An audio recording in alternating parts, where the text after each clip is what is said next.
और ये जो भाषा की गुलामी होती है ये बहुत खतरनाक होती है। जो आदमी अपनी भाषा बदल सकता है वो किसी दिन अपनी मां भी बदल सकता है।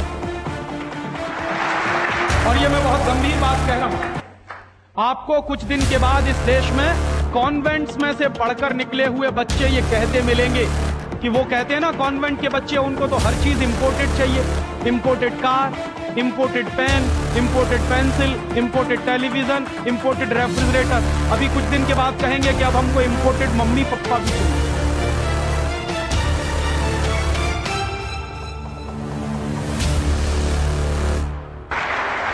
एक बार बंबई में मैंने एक जगह व्याख्यान में पूछा, पढ़े लिखे कुछ लोग बैठे थे, कि आप अपने बच्चों को कॉन्वेंट में क्यों भेजते हैं?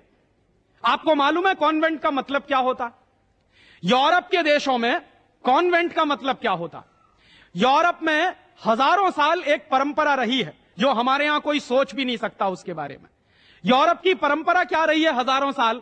वहां बच्चे लावारिस छोड़े जाते। आज भी यूरोप के देशों में, अमेरिका में आधे से ज्यादा बच्चे लावारिस तरीके से बड़े होते। और यह परंपरा आज से 100-150 साल पहले तो बड़ी भयंकर थी। तो यूरोप में क्या होता था कि बच्चा पैदा हुआ, छोड़ दिया चर्च के सामने, छोड़ दिया अनाथ आश्रम में, छोड़ दिया किसी और संस्था में, वहां बड़ा होगा। तो जो लावारिस बच्चे वहां पैदा होते हैं, उन लावारिस बच्चों की पढ़ाई लिखाई, उनकी व्यवस्था करने का काम जिस जगह पर किया जाता है उसको कहते हैं कॉन्वेंट। हाँ बड़ो, तुम्हारे कॉन्वेंट में जा रहे हैं। कॉन्वेंट का माने होता है लावारिस बच्चों के पढ़ने लिखने का स्थान। माने जिन बच्चों के मां नहीं है, जिनके बाप नहीं है, जिनके दादा दादी नहीं है, जिनका कोई कुटुंबीजन नहीं है, उन बच्चों को पढ़ाने के लिए जो स्कूल चलाए गए यूरोप में, उनको कॉन्वेंट स्कूल कहते हैं। तो हम हमारे बच्चों को कॉन्वेंट में क्यों भेज रहे हैं? हाय राम, तौबा तौबा। यहां तो मां भी है और बाप भी है, लेकिन हम इतने बेवकूफ हो गए हैं कि मां बाप के रहते हुए बच्चे को लावारिस बनाने के लिए कॉन्वेंट में भेज रहे हैं। और वहां जाके बच्चे पढ़ते हैं तो क्या पढ़ते हैं? कल जो बापू कह रहे थे किस्से में, वही बंबई में एक दंपत्ति ने मुझे कहा, पति पत्नी थे, कहने लगे राजीव भाई अगर बच्चा अंग्रेजी नहीं पढ़ेगा तो पीछे रह जाएगा। तो मैंने उनसे पूछा आपको मालूम है दुनिया में कितने देशों में अंग्रेजी चलती है? तो कहने लगे अंग्रेजी तो अंतर्राष्ट्रीय भाषा है। मैंने कहा आपको तब जानकारी नहीं है। दुनिया में इस समय 200 देश हैं जो संयुक्त राष्ट्र संघ के नक्शे पर हैं, और उन 200 देशों में से मात्र 12 देशों में अंग्रेजी चलती है। बाकी 188 देशों में उन देशों की अपनी भाषाएं चलती हैं। तो 200 देशों में से मात्र 12 देशों में अंग्रेजी चलती है, तो अंग्रेजी अंतर्राष्ट्रीय कैसे हो गई? अगर 200 में से 150 देशों में अंग्रेजी चलती तो मैं मान लेता कि अंग्रेजी अंतर्राष्ट्रीय भाषा, लेकिन मुश्किल से 12 देशों में जो भाषा चलती है उसको हम कहते हैं कि अंतर्राष्ट्रीय भाषा। और दूसरी बात, उसी दंपत्ति ने कहा कि राजीव भाई अंग्रेजी बहुत समृद्ध भाषा है, बहुत रिच लैंग्वेज है। जो शब्द उन्होंने इस्तेमाल किया, रिच लैंग्वेज माने समृद्ध भाषा। तो मैंने उनसे कहा कि दुनिया में अंग्रेजी से ज्यादा रद्दी दूसरी कोई भाषा नहीं है। बिल्कुल ठीक है। क्यों? उसका कारण है, उसका कारण है जानते हैं क्या है? अंग्रेजी में चाचा, मामा, ताऊ, मौसा, फूफा सब अंकल, और काकी, ताई, मौसी और सब आंटी। अब आप मुझे जरा यह बताइए कि मौसा में और फूफा में फर्क होता है कि नहीं होता? क्या आप फूफा को मामा बना सकते हैं? या यह बताइए कि मौसी में और काकी में फर्क होता है कि नहीं होता? क्या मौसी काकी हो सकती है?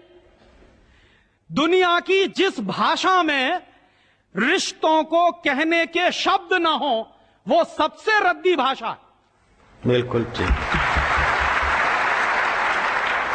हमारे यहां हिंदुस्तान में जितनी भाषाएं चलती हैं, हर भाषा में परिवार के रिश्तों को कहने के लिए विशेष शब्द हैं। वहां नहीं है। वहां क्या है? सब इन लॉज हैं, चाहे वो लड़की वाले हों चाहे लड़के वाले हों। पता ही नहीं चलता कि ये लड़के वाले इन लॉज हैं कि लड़की वाले इन लॉज। या तो सब अंकल हैं या तो सब आंटी हैं। क्यों है ऐसा? क्योंकि अंग्रेजी भाषा में रिश्तों को कहने के लिए शब्द नहीं है। कारण क्या है? अंग्रेजी भाषा में शब्दों की बहुत कमी है। और अंग्रेजी भाषा में शब्दों की कितनी कमी है? अगर मूल रूप से देखा जाए तो अंग्रेजी भाषा में मात्र 2600 शब्द हैं कुल मिला के। और दुनिया की तमाम भाषाओं से जो उधार लिया है अंग्रेजों ने, फ्रेंच भाषा में से लिए हैं, जर्मन में से लिए हैं, इटालियन में से लिए हैं, लैटिन में से लिए हैं, तो तमाम भाषाओं से जो उधार लिए हुए शब्द हैं वो मिला दिए जाएं तो कुल मिला के बैठते हैं 12,000। अंग्रेजी के मूल शब्द हैं 2600 और बाकी के शब्दों को मिला दें तो कुल बैठते हैं 12,000। अब आप हिसाब लगाइए, अंग्रेजी में कुल मिला के 12,000 शब्द हैं। गुजराती में आपको मालूम है कितने शब्द हैं? गुजराती भाषा में 40,000 से ज्यादा शब्द हैं। अब आप मुझे यह बताइए कि अंग्रेजी बड़ी हुई कि गुजराती? तो काहे को नहीं पढ़ाते अपने बच्चों को गुजराती में? और एक दूसरा उदाहरण दूं कि अंग्रेजी में कुल मिला के 12,000 शब्द हैं और मराठी भाषा है हमारे देश की, उसमें इस समय 48,000 शब्द हैं। अंग्रेजी से 4 गुनी बड़ी है मराठी। और हिंदी का हिसाब लगाऊं तो अंग्रेजी में इस समय 12,000 शब्द हैं, हिंदी में इस समय करीब 72,000 शब्द हैं। और हिंदी से एक कदम आगे चलिए, संस्कृत। तो अंग्रेजी में कुल मिला के 12,000 शब्द हैं, संस्कृत में कुल मिला के 1.5 लाख शब्द हैं।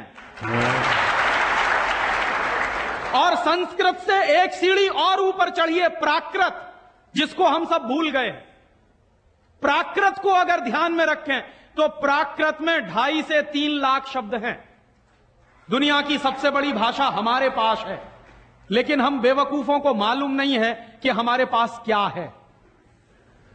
हम पढ़े लिखे इडियट हैं, अंग्रेजी में कहें तो भाग रहे हैं एक ऐसी भाषा के पीछे जिसमें मात्र 12,000 शब्द हैं और अपनी भाषाएं छोड़ते चले जा रहे हैं। और ये जो भाषा की गुलामी होती है ये बहुत खतरनाक होती है। जो आदमी अपनी भाषा बदल सकता है वो किसी दिन अपनी मां भी बदल सकता। और ये मैं बहुत गंभीर बात कह रहा हूं। आपको कुछ दिन के बाद इस देश में कॉन्वेंट्स में से पढ़कर निकले हुए बच्चे ये कहते मिलेंगे कि वो कहते हैं ना, कॉन्वेंट के बच्चे, उनको तो हर चीज इंपोर्टेड चाहिए। Imported car, imported pen, imported pencil, imported television, imported refrigerator. अभी कुछ दिन के बाद कहेंगे कि अब हमको इंपोर्टेड मम्मी पप्पा भी चाहिए, क्योंकि आपकी शक्ल उनको अच्छी नहीं लगने वाली। वो तो जो भाषा पढ़ रहे हैं उसके संस्कार ले रहे हैं। तो अंग्रेजी पढ़ रहे हैं तो अंग्रेजी के संस्कार ले रहे हैं, और अंग्रेजी के संस्कार तो अंग्रेजियत के संस्कार हैं। और अंग्रेजियत के संस्कार में तो मां और बाप की इज्जत करने की बात उनको कभी सिखाई नहीं गई है।